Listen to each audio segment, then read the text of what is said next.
Hello everyone.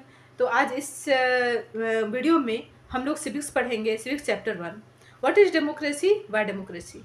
तो आप लोग जानते हैं कि पहले बहुत सारे कंट्री में टू टाइप्स के गवर्नमेंट हुआ करती थी, एक डेमोक्रेटिक और सेकंड नॉन डेमोक्रेटिक। तो मैक्सिमम कंट्री में तो पहले नॉन डेमोक्रेटिक ही गवर्नमेंट था। धीरे धीरे सेकेंड वर्ल्ड वार के बाद जो है वो डेमोक्रेटिक गवर्नमेंट बहुत सारे कंट्री में आनी शुरू हो गई। तो फर्स्ट ऑफ ऑल हम लोग देखेंगे कि व्हाट इज डेमोक्रेसी। डेमोक्रेसी है क्या जो इतनी इंपॉर्टेंट है, इतनी अच्छी है। तो democracy is a form of government in which the rulers are elected by the people. मतलब डेमोक्रेसी जो है वो गवर्नमेंट का एक ऐसा फॉर्म है जो लोगों के द्वारा चुनी जाती है।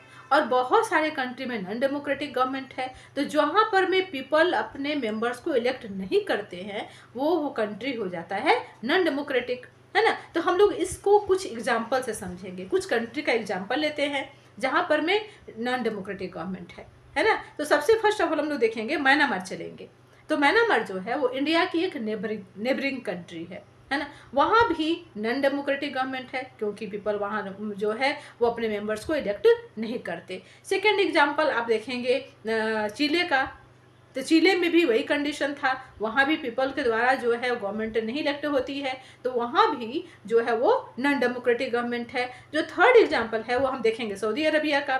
तो सऊदी अरबिया में क्या है, मोनार्ची गवर्नमेंट है जहाँ पर किंग्स जो है वो रूल करते हैं। तो इसको मोनार्ची गवर्नमेंट भी कहते हैं क्योंकि पहले क्या होता था कि यहाँ हेरिडिटरी सिस्टम होती थी, क्योंकि वंशावली परंपरा होता था कि अगर राजा के उसके ग्रैंडफादर या कोई डेथ कर गए, उसके फादर डेथ कर गए, तो उसका जो नेक्स्ट जनरेशन है वो रूल करता था। तो यहाँ भी क्या करता, वो वहाँ पर पीपल्स के द्वारा इलेक्ट जो है रूलर्स नहीं होते थे। वो रूलर्स जो है वो अपने मनमाने तरीके से कंट्री पर रूल करते थे। तो ये सऊदी अरबिया भी जो है वो एक नॉन डेमोक्रेटिक गवर्नमेंट वाली कंट्री है। ठीक है। अब नेक्स्ट जो हम लोग देखेंगे, आगे पढ़ेंगे कि आखिर नॉन डेमोक्रेटिक की जो है फीचर्स क्या हैं। तो फीचर्स यही है कि वहाँ के जो मेंबर्स हैं, वहाँ की जो कैंडिडेट्स हैं वो पीपल के द्वारा इलेक्ट किए जाते हैं। The candidates elected by the people, सबसे पहला फीचर्स यही है। अब हम पढ़ेंगे कि इसका जो डिमेरिट्स मान लेते हैं कि जिस कंट्री में, है ना, डेमोक्रेटिक गवर्नमेंट आई, डेमोक्रेसी के नाम पर आई और फिर धीरे धीरे वो नॉन डेमोक्रेटिक बन गई। तो सबसे पहले हम देखते हैं पाकिस्तान के बारे में। पाकिस्तान में जनरल परवेज मुशर्रफ जो है वो 1999 में मिलिट्री को ज्वाइन किया।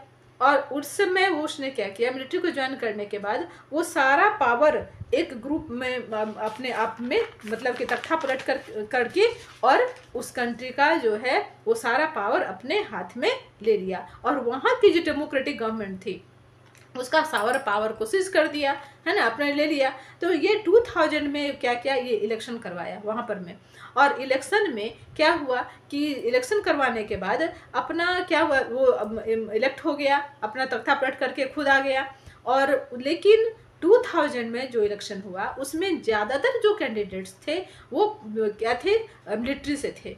और जो मिलिट्री थी वो सारे के सारे परवेज मुशर्रफ के हाथ के कठपुतली थे, है ना। तो जैसा वो क्या हुआ कि संविधान उसने क्या किया, आने के बाद उसने लीगल फ्रेमवर्क ऑर्डर लाया और उसके तहत वो जो प्रेसिडेंट है अपना पावर खुद पूरा बढ़ा लिया अच्छे से।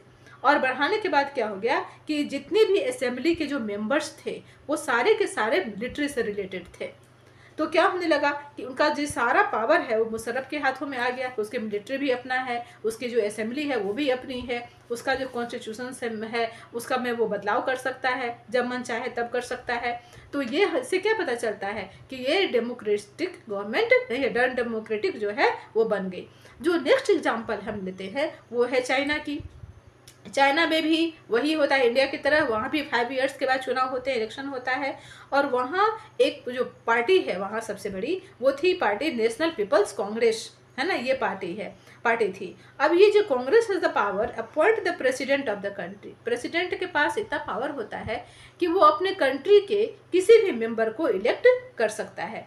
उस पार्टीज में 3000 जो है वो मेंबर्स होते हैं, हैं, जो कि गवर्नमेंट सरकार ये वहाँ के पूरे चाइना में यहाँ 3000 होते हैं और वो आर्मी के द्वारा चुनी जाती है। बहुत कुछ मेंबर्स कुछ पीपल्स के द्वारा और कुछ आर्मी के द्वारा चुनी जाती है। यहाँ पे जो सबसे बड़ी पार्टी है वो है कम्युनिस्ट पार्टी। है ना। ये कम्युनिस्ट पार्टी जो है वो छोटे छोटे 7 अलायंस से मिल करके बनी हुई है, और सारे जो मेंबर्स हैं वो किसके रूल और रेगुलेशन को फॉलो करेंगे, तो कम्युनिस्ट पार्टी के फॉलो करेंगे। तो कम्युनिस्ट पार्टी का जो है वो एक मतलब कि जो है 2002 और 2003 में जो इलेक्शन हुआ उसमें कम्युनिस्ट पार्टी की गवर्नमेंट बनी, और सारा पावर किसके हाथ में आ गया, कम्युनिस्ट पार्टी के हाथ में आ गया, और जो अभी तक जो है वो चलती आ रही है ना। अब नेक्स्ट जो हम एक ये भी पता चलता है कि ये यहाँ भी नॉन डेमोक्रेटिक गवर्नमेंट है। हम नेक्स्ट जो कंट्री में देखेंगे मैक्सिको के बारे में देखेंगे। तो मैक्सिको में 1930 में वो इंडिपेंडेंट हुआ, है ना। और वहाँ पर जो चुनाव होता है, इलेक्शन होता है, वो हर 6 ईयर्स के बाद होते हैं, जाने जाते हैं, ठीक है। और यहाँ पर इस कंट्री में कभी भी आप कहेंगे पाकिस्तान की तरह न मिलिट्री गवर्नमेंट आया और न ही यहाँ पर में जो है वो डिक्टेटर गवर्नमेंट आई, लेकिन फिर भी यहाँ पर एक पार्टी थी जिसका जो था PRI यानी इंस्टीट्यूशनल रिवॉल्यूशनरी, है ना। और उसको सबसे ज़्यादा जो इलेक्शन हुआ तो उसमें उसको सबसे ज़्यादा जीत मिली, है ना। वो बहुत बहुमत लेकर के आया, और इसकी जो लेकिन इसका जो अपोजिशन पार्टी है उसको कभी भी वो जीता नहीं।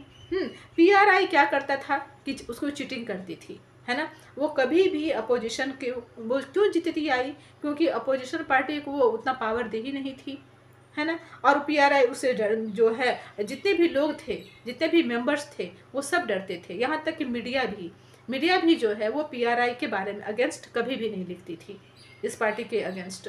वो सिर्फ अपोजिशन पार्टी के ही खिलाफ लिखती थी, क्योंकि वो मजबूर थी, क्योंकि मीडिया जो है वो उसको पूरा जो इंडिपेंडेंस है वो नहीं मिला हुआ था। और वो लास्ट मोमेंट में क्या करते थे कि अपना जो जहाँ पर में इलेक्शन होना था, इलेक्शन प्लेस जो वहाँ पर रहता था, पोलिंग बूथ जहाँ पर होती थी, वो चेंज कर लेता था। तो इससे क्या होता था कि बहुत सारे लोग तो इलेक्शन कर ही वोट दे ही नहीं पाते थे।